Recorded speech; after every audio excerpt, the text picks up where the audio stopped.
The knock came sharp, hard, echoing through the empty cabin like it had been thrown. The rancher froze, hand on the edge of the table, eyes narrowing at the door. He hadn't heard a knock like that in 15 years. Not since the fire that took her. Not since everything he trusted burned to ash. "Who's there?" His voice was rough, broken. No answer. Just another knock, louder this time. He shoved the chair back, boots scraping the floor, heart tight. Outside, the wind shifted, carrying the faint scent of iron and dust. He knew he should ignore it. He should stay inside, safe among his silence.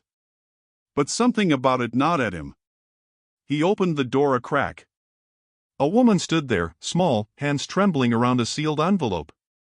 Her eyes were sharp, too calm, too steady. "Mail delivery," she said, her voice like water sliding over rocks. He stared. "Mail order," he said. The words caught in his throat before he could stop them. 15 years. 15 years without the weight of another person. She didn't move. She just held the envelope toward him. "It's for you. Important. Please." He didn't take it. He just stared. The air thickened, cold pressing against the cabin's thin walls. He finally grabbed it, ripped it open, paper crackling under his fingers. Inside, a photograph fell. A woman. Older than her, or younger. He couldn't tell at first. The shape of her face, the set of her jaw, it could have been a trick of memory. Could have been him wishing it was someone else. "Who is this?" he asked.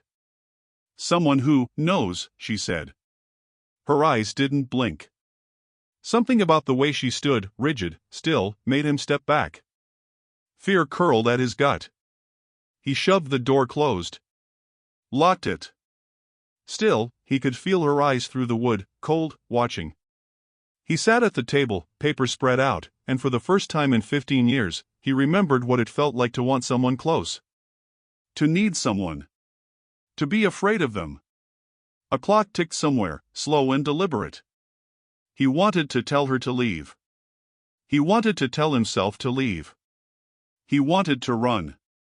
He didn't. The envelope had words, carefully written, precise. Promises, instructions, a mistake not yet made but already looming. He read it twice. 3 times. Each word pressed against his chest. The cabin's walls felt too small. Outside, the broken fence post rattled in the wind. He remembered the fight over it years ago, the way the land held grudges, the way it remembered the blood spilled on it. He remembered how silence had taken over, had made him its keeper. He looked up. She was still there. Hands folded in front of her, posture perfect, waiting. "I'm not staying," he said, voice brittle. She smiled faintly. "Not yet. But I will." He wanted to slam the door again, but something stopped him. His hand hovered over the latch. The wind shook the cabin like a warning. Something about her felt wrong, and yet right. Like a ghost remembering its body. The fire in the hearth guttered low, casting shadows that trembled across the walls. Shadows of old memories, old mistakes, old loves. He could almost see her in them, flickering, unsteady, impossible. "Why here?" he asked, finally. "Because you're here," she said. Her voice cut through the cabin like a knife. "Because someone has to be. Because the mistake is yours and mine, and we can fix it or break it. Together." He laughed, low, bitter, because he hadn't said a word to anyone in years.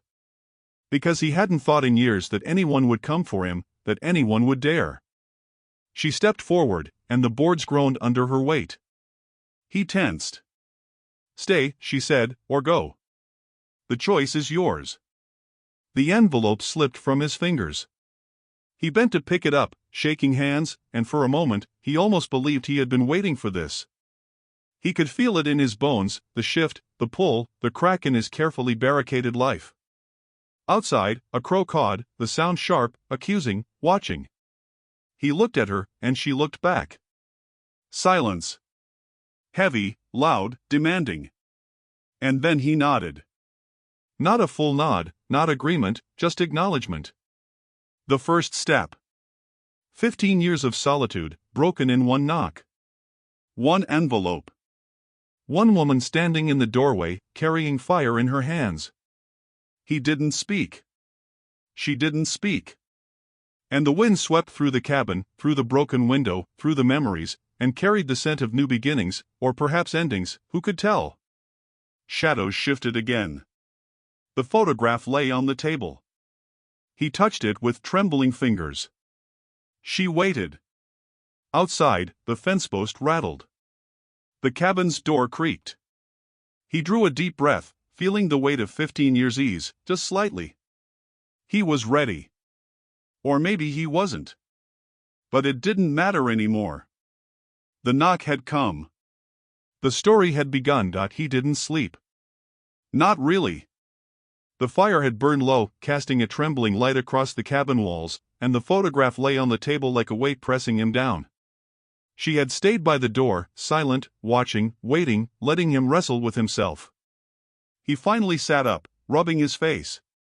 "What is this?" he asked again, though he'd read the envelope 3 times already. "Why me?" "Because you answer," she said, voice flat, calm. "Because you keep the land alive when everyone else gave up." He shook his head. "I didn't keep anything alive. Not me, not anyone. You don't know anything about me." "I know enough." Her eyes narrowed, unblinking. "You live with ghosts, yes? You hear them whisper, see them in the firelight? You think you're alone, but you're not." He wanted to laugh. "You make a lot of guesses for someone who just walked through my door." She leaned against the wall, folded her arms. "I make no guesses. I read. I observe. That envelope, your mistakes are inside it. And mine." He picked up the paper again. The handwriting was deliberate, careful, almost cruel in its precision. Names, dates, debts owed, favors collected and forgotten. A map of failures and sins. He frowned. "Why? Who sent this?" She shrugged. "I did. Or maybe I didn't. Maybe it sent itself. The world has a way of delivering things you can't refuse." "That's nonsense," he said. "The world doesn't deliver anything. People do." "Maybe I am the world," she said, almost a whisper. "Or part of it." He slammed his fist on the table. "You think I want part of the world? I want quiet. I want the wind, the land, the fire. Not this. This is," she said, cutting him off, "your life. The one you refuse to live. And mine too. You can take it or leave it, but it's waiting." He looked at her. Really looked. The way the light caught the edges of her face, the tension in her shoulders, the steadiness in her gaze. "You don't scare me," he said, more a statement than a threat. She smiled faintly. "You should be scared. Or at least wary. But good. I like that." Silence settled, thick, heavy. Outside, the wind rattled the broken fence post. Inside, shadows flickered over the table, the photograph, the envelope. He picked up the photograph again. The woman in it stared back at him, familiar and strange.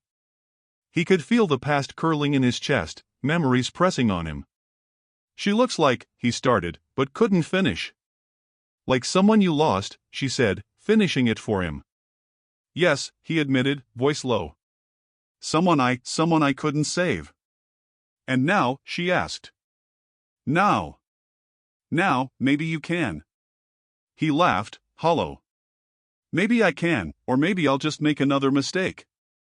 Maybe I'm too old for this." "Too old," she said, voice rising slightly. "You've been living 15 years without touch, without trust. That's not old. That's broken. And broken can be fixed." He wanted to argue. He wanted to shove her out, close the door, and go back to silence. But he didn't. Because the envelope burned his fingers, even when he wasn't touching it. Because the photograph stared at him, accusing him of forgetting. "You make it sound easy," he said. "It's not easy," she said. "It's dangerous. And it's necessary." He shook his head. "Why would you care?" "Because someone has to," she said. "Someone has to care when the town turns its back. Someone has to care when the law looks the other way. Someone has to care when the ghosts are too loud for one pair of ears." The fire flickered, shadows bending, twisting across the walls. He could hear them, almost voices in the cabin, echoing memories. He pressed his hand to the table. "And if I fail?" "Then you learn," she said. "Then you survive. Or you die knowing you tried." He leaned back in his chair, staring at the envelope. It was more than paper. It was a challenge. A summons. A warning. A mistake waiting to happen, or waiting to be corrected. He swallowed. "Fine," he said finally. "I'll read it again. Maybe I'll understand it better. Maybe you'll act," she said. Her tone left no room for negotiation. "Maybe you'll stop being afraid of being alive." Outside, a crow called. Somewhere down the ridge, the wind shifted. The fence post rattled. He felt the weight of the envelope in his hands. He felt the weight of her gaze. The fire guttered again, throwing the shadows into sharp relief, and he saw them clearly: the past, the present, the mistakes, the possibilities. "You stay?" he asked, almost involuntarily. "For now," she said. "But this land, this house, your life, it will demand more than that. You understand?" He nodded slowly. "I understand." Silence fell again, heavier this time, full of waiting. The clock ticked somewhere, small and precise. He felt the room shrink and grow at the same time. The envelope lay open, the photograph beside it, firelight dancing across their edges. He wanted to deny everything, but he couldn't. The story had already begun. The mistake had already walked in. And outside, the fence post rattled. The wind whispered. And he realized that 15 years of solitude had ended in one sharp, impossible knock. The fire sputtered, guttered, and then caught again, casting light across the cabin that made the shadows twitch like living things. He stirred the coals with a poker, watching the sparks leap into the air. She stood near the doorway, arms crossed, watching him, silent. "You always keep it like this?" she asked. "Like what?" he said, not looking up. "This, quiet.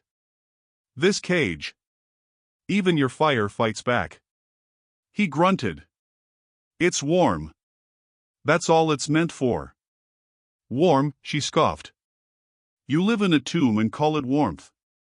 He finally looked at her, eyes narrow, hand resting on the poker. "You don't understand." "I understand enough," she said, stepping closer.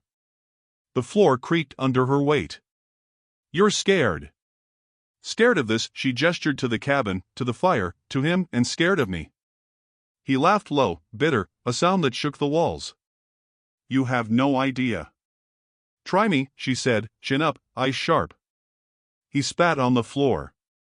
"I lost someone. You don't know what that does. It eats you, leaves you nothing but ashes. You walk among the living and it's like you're already dead." "Then maybe you need a reminder you're alive," she said, voice low, pressing forward. "Maybe you need a fire that doesn't burn itself out." He stared at her. The photograph from the envelope lay on the table, catching some of the firelight, the edges curling slightly. He felt the weight of memory pressing against his chest. "You think you can fix that?" he asked. "I don't think," she said. "I try. That's enough." He shook his head. "You don't understand the people around here. The town. The law. Everyone has rules, grudges, debts. I'm just one man. Alone." "Alone doesn't last long when you invite someone in," she said. "Not anymore. You let me in, you're already done hiding. You're already alive again." He turned back to the fire. The sparks flew, red and gold, dancing over the rough wooden walls. He heard them whisper, the ghosts of old fights, old regrets. He pressed his hand against the edge of the hearth. I don't know if I can, he admitted. You have to, she said. Not for me. Not for the world. For you. Outside, the wind rattled the broken fence post. Somewhere a crow called. He swung around. You said you'd stay, he said. But you're full of riddles. You don't stay, you invade. You push. You don't wait. I'm not riddles, she said, stepping closer to the fire. The heat caught her face, made it glow. I'm truth. You just have to face it. He scowled. Truth's heavy. Too heavy. Then pick it up, she said. Or leave it on the ground and rot alone. Silence pressed against them, thick, heavy, full of sparks and smoke. He looked at her, really looked. For the first time, he noticed the small tremor in her hands, the way her breath hitched when the wind gusted outside. You're scared too, he said quietly. She blinked, refused to meet his eyes, but didn't lie. I'm not scared, she said. I'm careful. There's a difference. He grunted. Differences in the same prison. She moved closer to the fire, letting the light play over her face. Careful keeps you alive. Courage makes you free. You can't have both. He studied her. For a moment, the cabin felt larger, though still crowded with shadows. He could feel the pull, the ache, the possibility. And if I fail, he asked. Then we try again, she said. Then we light another fire. Then we keep moving. He shook his head, a faint smile breaking through the hardened lines of his face. You sound insane. Insane, she said. Maybe. But I also sound like life. And life is insane. Life isn't quiet. Life doesn't wait for ghosts to forgive you. He leaned back, letting his gaze drift over the cabin, the fire, the table, the photograph, the envelope, her. Maybe, he said finally, maybe I'm ready for insane. She nodded once. No words, just nod. The fire popped, sending a spray of sparks into the air. He caught one in his palm without thinking, watching it burn and die. You're patient, he said. For someone who storms in like a hurricane. She smiled faintly. Patience is just strategy. And I always get what I want. He smirked, finally, letting a trace of humor slip through the tension. Maybe that's the only way to survive out here. Outside, the fence post rattled again. The wind sighed. Shadows on the wall trembled, echoing memories, regrets, and something new, possibility. He felt the old ache in his chest, the one that had kept him silent for 15 years. But now it flickered, small and dangerous, like the fire in the hearth. He glanced at her. She watched him, steady, fearless. And for the first time since the knock, he felt something he hadn't in years, not fear, not grief, not solitude. He felt the stirrings of life, wild and messy and unafraid. He could hear the ghosts whispering, could hear them wondering what he'd do. And he realized he didn't care. Not tonight. He had a choice. The fire leapt again, bright and hungry, and the shadows danced. He moved a chair closer to the hearth. She followed, stepping into the heat, letting it wash over her face. He could smell her hair, the faint dust of the road clinging to her. He reached for the photograph, picked it up, held it between them. This is what brought you here, he asked. This, yes, she said. And what comes after it? The fire caught the edges of the photograph, glow reflecting off the envelope. They stared at it together. Words unspoken hovered between them. Sparks flew. Shadows twisted. And the hearth crackled, alive, insisting, demanding. Their eyes met. No fear now. Only fire, only possibility, only the beginning of something neither could have predicted. The wind hit before they even saw it. The clouds rolled in fast, low, black, swallowing the ridge.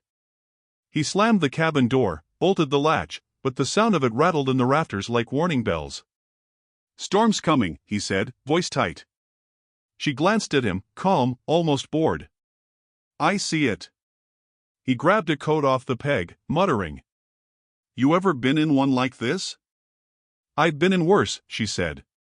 Her eyes flicked to the broken fence post outside, twisting in the wind. That post's going down tonight. Take cover. He didn't answer. Instead, he checked the horses. The stall doors were loose. Nails sticking out. The smell of wet dirt and hay thickened. We need to tie them, he muttered. She grabbed a rope. I'll help. Don't just bark orders. Not barking. Warning, he said. Same thing. They moved together, the wind cutting at their faces, tearing at clothing, bending them to the ridge. Lightning flickered, sharp, exposing the world in brief, frozen frames. Shadows of trees twisted like they were alive. He glanced at her. You scared? Always. Doesn't mean I stop. She tied a stall door, hands steady, but her jaw was tight. You? I don't scare easy, he said, though his stomach churned. A loud crack split the sky. A tree leaned dangerously toward the pasture. Get the horses, she shouted. He sprinted, slipping on mud, heart hammering, yelling their names over the storm. She followed, voice cutting through the chaos. Slow down. Don't let panic take you. One horse bolted. He ran after it, shoving at its neck, sweat mixing with rain. Got you, he gasped, gripping the reins. She grabbed his arm. Hold it. Don't let it get free. They struggled, teeth clenched, mud caking boots and cuffs. He looked at her, wind tearing her hair across her face. Why are you here? You could be anywhere else. And let you rot alone, she yelled. Lightning cracked again. Their voices carried, sharp, urgent, raw. The horse settled. They dragged it into the stall. He breathed hard, chest heaving. You make it sound like fun. Fun? No. Necessary. You'd have lost him otherwise. He didn't answer, just nodded, staring at the twisted fence post swaying, threatening to collapse. Inside, the cabin waited, quiet but watching. They returned, soaked through, boots squelching mud. Fire, she said. Get the fire going before we freeze to death. He struck matches, kindling catching slowly. Shadows flickered across the walls. The cabin felt smaller, the storm pressing on it like a living thing. He looked at her. You ever think about everything we've lost? All the time, she said. But thinking doesn't fix anything. You fix it by moving through it. Outside, thunder rolled, low and threatening. He swallowed. People I knew, gone. Friends. Family. Everyone I trusted. And yet you're here, she said. Still breathing. Still alive. Not broken. He snorted. I'm broken. That's the thing.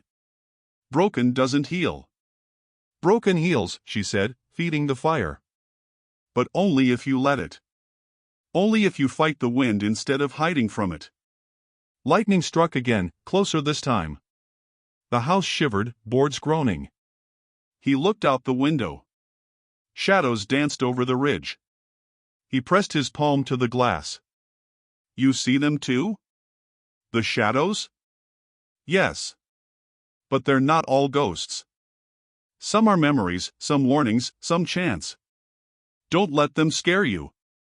I've been scared 15 years, he said, voice low. Scared of being seen, touched, alive. Then it's time to change, she said, voice steady. Time to stand in the storm instead of running from it. Silence followed. Only rain pounding the roof, only wind howling, only shadows leaping across the cabin walls. He watched her, shivering, firelight glinting on her wet hair. You're fearless, he muttered. Or reckless.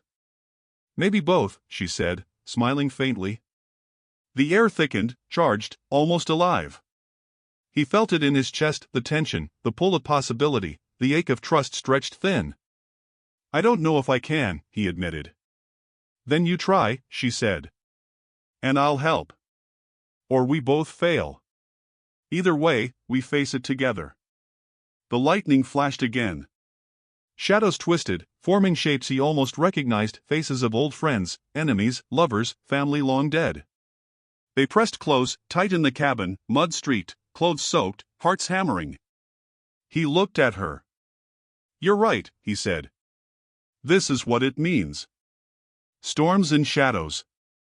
Face them or die. Exactly, she said, rubbing the fire back to life. Exactly. And we're still alive. So that's something. He nodded.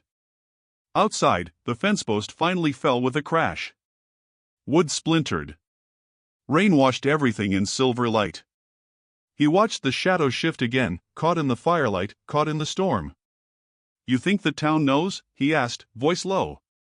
About storms like this? They know, she said. But they ignore them until it's too late. We won't. We face it before it breaks us. He breathed hard, chest heaving. For the first time in weeks, maybe months, he felt the tiniest spark of clarity.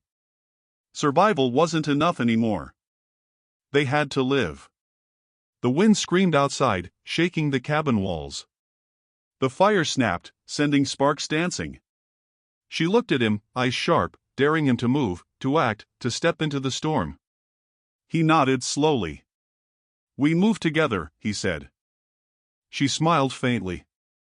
Shadows twisted again, rain hammered the roof, and for the first time, he realized the storm outside mirrored the storm inside. Chaos, fear, memory, possibility. And they would meet it head-on. The envelope had been sitting on the table all night, edges curling, ink blurred from the rain they had tracked in. He picked it up, fingers trembling, and unfolded the letters inside. Names, dates, debts, secrets he'd long tried to forget. He frowned. These can't be real. Real enough, she said, leaning against the doorframe, arms folded, watching. You've been keeping score for years. But someone else has been keeping score too. Who? He asked, voice low. Doesn't matter yet. What matters is they know. And now, so do you. He flipped through the papers, scanning the words. Old debts owed to families long gone. Names of men who had vanished or turned up dead. Promises he'd made and broken without realizing. Memories pressed in, thick and suffocating. I should burn them, he said finally. No, she said sharply. You shouldn't. You need to see them. Face them. Touch them. These letters, they're graves. And you're standing on top of them. He swallowed hard, pressing the paper to his chest. I've buried enough, he muttered. I don't want more ghosts. Then don't bury them, she said. Learn from them. Or let them destroy you. He slammed the envelope closed. You make it sound easy. Nothing about this is easy, she said. If it were, we wouldn't be here. If it were, the land wouldn't remember every fight, every insult, every death. The land remembers, he asked, incredulous. She stepped closer, eyes sharp. Everything out here remembers. Every broken fence post, every scorched hearth, every whisper of wind through the trees. You've been running from it, pretending it doesn't care, pretending it's just earth and wood. It's not. It's blood and memory. It's justice waiting to be claimed. He shook his head, exhaling hard. Justice. You think letters can give me that? Maybe not. But they can give you truth. And truth is the first step toward justice. Silence pressed against them. Outside, the wind rattled the broken window. Shadows leapt across the walls. The photograph from the envelope stared at him again, uncanny and accusing. Do you always bring chaos with you? He asked, voice low, almost a whisper. No, she said. But I don't run from it either.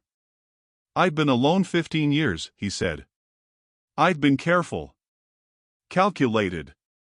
Silent. Do you have any idea what that feels like? I think I do, she said. Because I've done the same, in my own way. You hide from grief, I hide from the world. But hiding doesn't stop it. It doesn't make the letters disappear, the debts vanish, the sins forgotten. He looked at her, really looked, and for a moment saw not the stranger who had appeared on his doorstep but someone who had suffered, who had carried her own mistakes. And if I can't face it, he asked. If I can't deal with the past? She walked toward him, laying a hand on the table. Then the past will deal with you. You think you've been alone all this time? The past never left. It's here, it's waiting, it's listening. You've been walking in circles without knowing it. Now you know. And knowing is the first step. He traced the lines of ink, feeling the weight of every word. Memories of friends lost, debts unpaid, threats ignored, they pressed in, suffocating, sharp as knives. You make it sound like I have a choice, he muttered. You always have a choice, she said. You just choose to face it or ignore it. Ignoring it won't save you. He pressed the envelope to his chest. And you? Why do you care? She shrugged, looking out the window at the broken ridge, the fence post splintered by the storm. Because someone has to care. Because someone has to try. Because if no one tries, everything dies. Including you. He exhaled, hard, and the fire flickered, casting long shadows across the cabin. Then we try, he said, voice low. Together? Together, she said. Outside, the wind screamed through the broken boards. Inside, the cabin felt alive, almost breathing, almost watching. He spread the letters across the table, scanning, memorizing, letting the names press against him. She poured water into a cup, set it beside him, eyes never leaving his face. Some of these names, they're gone, he muttered. Dead? Yes, she said. And some will come for what you owe. They're patient. They watch. They wait. He felt the weight in his chest, tight and unyielding. He looked at her. I'd made too many mistakes. Then make this one right, she said. Start here. Start now. Don't let the letters win. The fire snapped, sending sparks into the air. Shadows leapt. Memories pressed in. He nodded slowly, tracing the lines of ink again. Outside, the wind rattled the ridge, a warning and a promise. Inside, he felt a spark he hadn't felt in years, a spark of fear, yes, but also of resolve. He looked at her, hand brushing a letter, photograph, envelope, firelight catching the edges. All right, he said finally. We start. We face it. Together. She smiled faintly, leaning closer. That's all I ask. Nothing more. Nothing less. Shadows twisted across the walls, the wind moaned, and for the first time, the letters didn't feel like curses. They felt like keys. Keys to the past, keys to truth, keys to what remained of a life long buried in silence. He folded the envelope, placed it carefully in his coat pocket. Then we move, he said. No more hiding. No more hiding, she repeated. And outside, the ridge held its secrets, but inside, the cabin held two people ready to meet them. The night pressed against the cabin like a living thing. Wind rattled the roof and the broken window, shadows twisting across walls, sharp and accusing. He sat by the fire, staring at the envelope, letters spread before him. She had gone to bed hours ago, but he could hear her soft breathing in the other room. It wasn't quiet. Not really. Not with the wind, not with the ghosts. You awake? Her voice came from the doorway, soft, careful. Yeah, he said, not looking up. You? Always, she said. Sleeping isn't the same as resting. He rubbed his eyes. I thought I could ignore it. Thought the letters, the past, everything, could wait until morning. The past doesn't wait, she said. She stepped closer, the floor creaking under her boots. It haunts you. It follows. It whispers. He glanced at her. Whispers? You hear them too, she asked. He nodded slowly. All the time. They don't stop. Not even when you try to sleep. She crouched beside him, hands on her knees. Then don't sleep. Stay awake. Watch. Listen. Know it's there. And then decide what to do. He pressed a hand to his chest. The envelope throbbed there, weight heavier than paper. I don't know if I can face it alone. You're not alone, she said. Never were. Never will be. He laughed, low, bitter. 15 years. Alone. You don't understand. Then let me show you, she said. Outside, the wind howled, rattling the broken fence post, carrying the sound of the ridge, the trees, the ghosts of all who'd come before. You ever think about them? He asked, voice low. All the time, she said. The people you've lost. The mistakes you've made. They come back. They sit in the corners of rooms. They follow in the shadows. He looked at her. Sometimes I hear them talking. Not really talking, more like warnings. Or curses. I can't tell. That's because they're both, she said. Warnings and curses. And they're yours to face. The fire flickered, throwing long shadows across the table and the envelope. He reached for it, tracing the lines of ink with a trembling finger. And if I fail? He asked. If I can't handle it? Then you fail, she said, blunt. But at least you tried. You can't hide from it anymore. He swallowed hard. Outside, the wind slammed against the walls, rattling the cabin, rattling his chest. He could hear whispers, or maybe they were just echoes of memory. Footsteps, almost, in the dark corners. Did you hear that? He asked, voice barely audible. Hear what? Footsteps. Something moving. She shook her head. It's the night. Shadows have weight. Don't mistake them for enemies. He pressed a hand to his forehead. 15 years of silence, and now it's everywhere. The walls, the wind, the floorboards. I can't get away. Good, she said softly.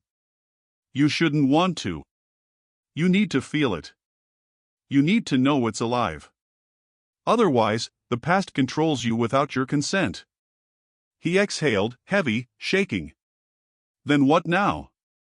Now, she said. Now, you stay awake. Watch. Listen. Learn. And when morning comes, we move. We fix what we can. Or at least face it. Silence stretched, punctuated only by the wind, the fire popping, and the occasional creak of the cabin settling. He leaned back, listening, feeling the weight of it all pressing down. I hate it, he muttered. Hate what? She asked. The whispers. The shadows. The ghosts. The letters. The past. Everything. Good, she said. Hate sharpens you. Makes you alive. Makes you remember why you fight. He closed his eyes, imagining the ridge, the broken fence post, the wind tearing across the land.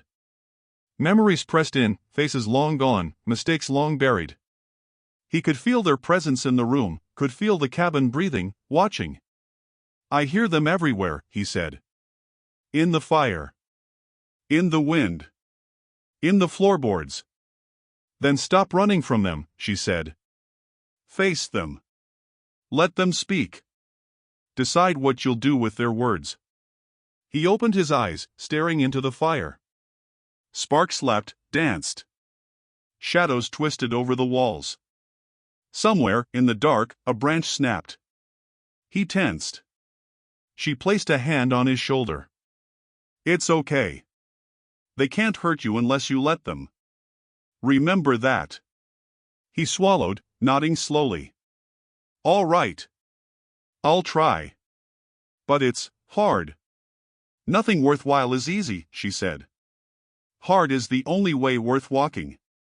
Outside, the wind tore at the cabin, rattling boards, carrying whispers of the ridge, of the ghosts, of memory.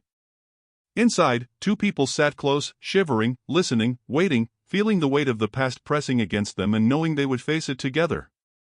And in the night, the envelope, letters, shadows, and fire all held their breath. The first light of dawn filtered through the cracked window, pale and uneven, stretching across the cabin like it was testing them. He sat at the table, cup of cold coffee in hand, staring at the envelope, letters folded neatly beside it. She emerged from the other room, hair damp, face pale, eyes sharp. "Morning already?" he asked. "Already," she said. "You slept at all?" "A little," he admitted. "You?" "Enough," she said, voice flat. "But not for rest." He set the cup down. "We have to talk." "About what?" "Everything," he said. "The past. The mistakes. The ghosts. The town. Us." She leaned against the table, arms crossed. "Fine. Then start talking." He sighed. "I haven't said a word to anyone in 15 years. Not really. Not even about what happened. I buried it all. My brother. The debts. The fights. The people I lost. And then you came, and suddenly it's all alive again." "Alive," she repeated, nodding. "Alive and dangerous. You can't ignore it anymore." "Not the letters, not the past, not me." "Not you," he said, voice low. "You're part of the problem." "Or the solution," she said, eyes locking with his. "Depends on what you do next." Silence pressed against them. Outside, a crow called from the ridge. The wind sighed over the broken fence post. "I was a coward," he said. "I stayed silent. I let things rot. People paid for it. Friends, family, enemies. It's all on me." "And," she asked. "And I don't know if I can fix it. If I even deserve to." "You can," she said, blunt. "You have to. Not because you deserve it. Because it's the only way forward. The only way to live without the ghosts eating you alive." He ran a hand through his hair. "I told myself I was fine alone. That silence was protection. That avoiding the town, the law, the debts, avoiding life, kept me safe. I was wrong." "Safe," she said, voice rising slightly. "Safe as rotting in a cabin while the world keeps turning without you. Safe as deaf to whispers that tell you the truth. You weren't safe. You were trapped." He looked at her. "And you?" "Me," she said. "I've been running too. From people, places, mistakes. From men who thought they could own me. From the past that followed me everywhere. I don't trust easily. I don't forgive easily. But I'm here. Because someone has to be." He exhaled, slow. "And that someone is you." "For now," she said, tone softening. "For now." Outside, the ridge glimmered with dew, fragile in the morning light. "I've wanted this," he said quietly. "Not you. Not anyone. Just connection. Something real. But I was too scared to reach for it. Too afraid it would burn me again." "It might," she said.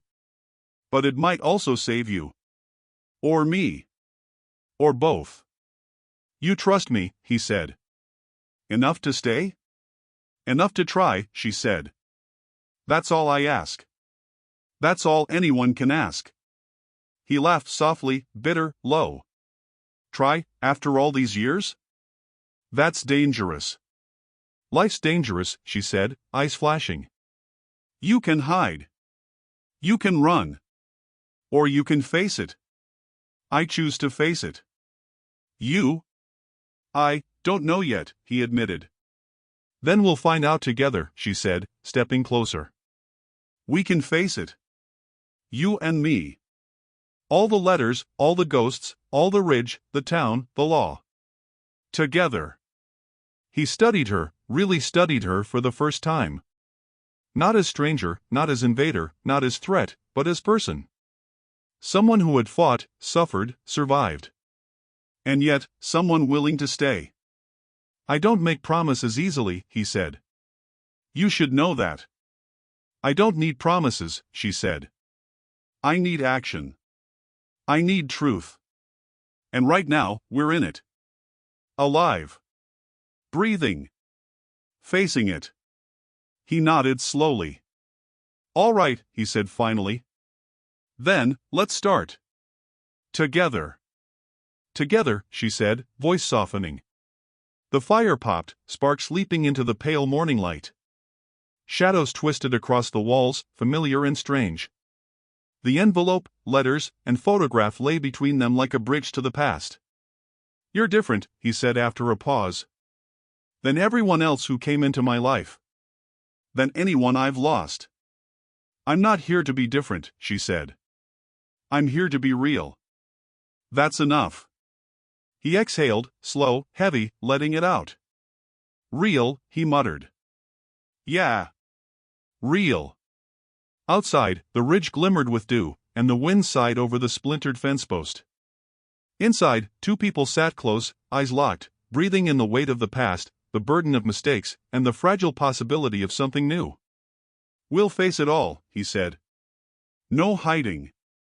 No silence. Not anymore. Not anymore, she echoed. He reached for her hand, hesitated, then let it rest lightly on the table, fingers brushing hers. She didn't pull away. They didn't speak. Words were useless now. The fire, the letters, the cabin, the ridge, they spoke louder. Shadows twisted, light flickered, and for the first time in years, he felt the stirrings of life in a way he hadn't dared to imagine.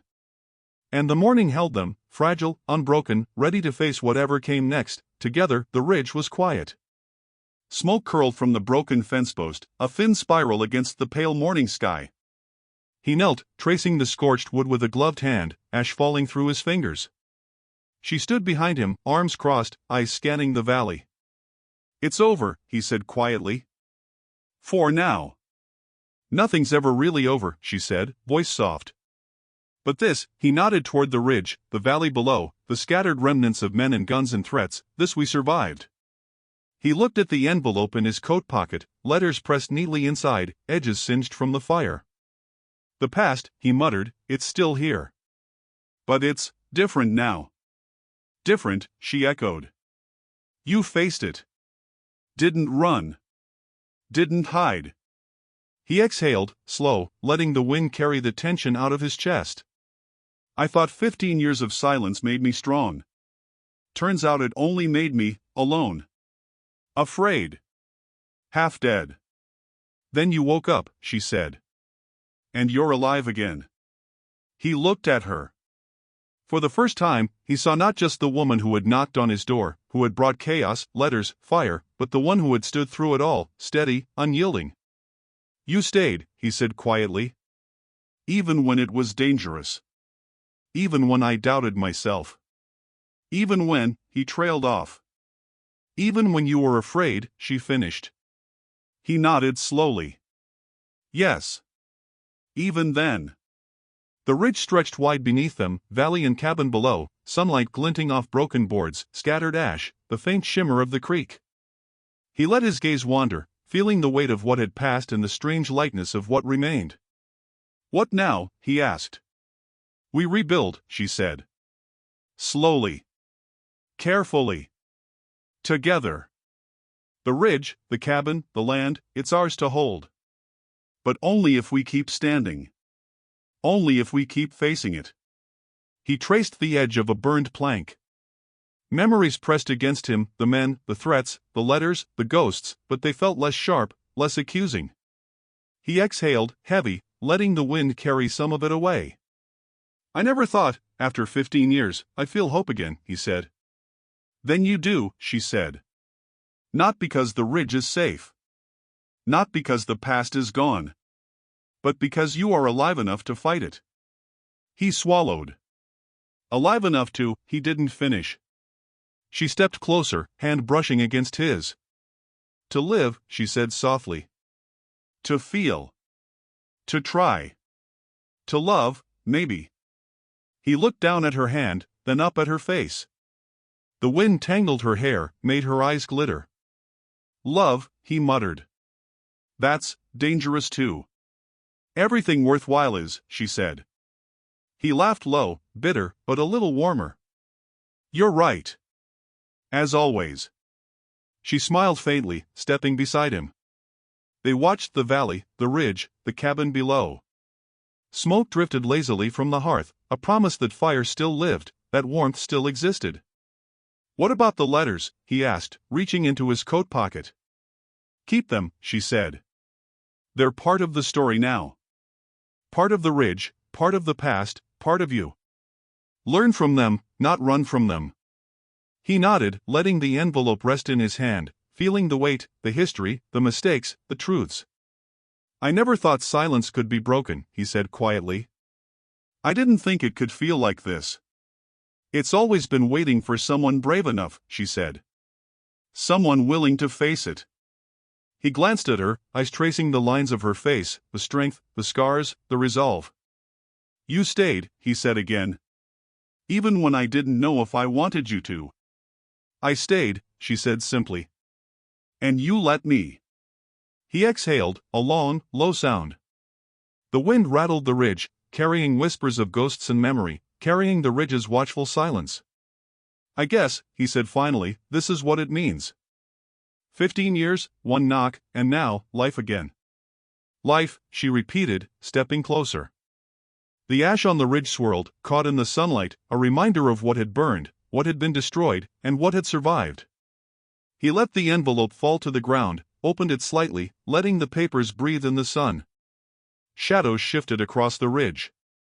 The wind sighed. The cabin below waited. And above all, they stood, side by side, watching, alive, unbroken, ready to face what came next.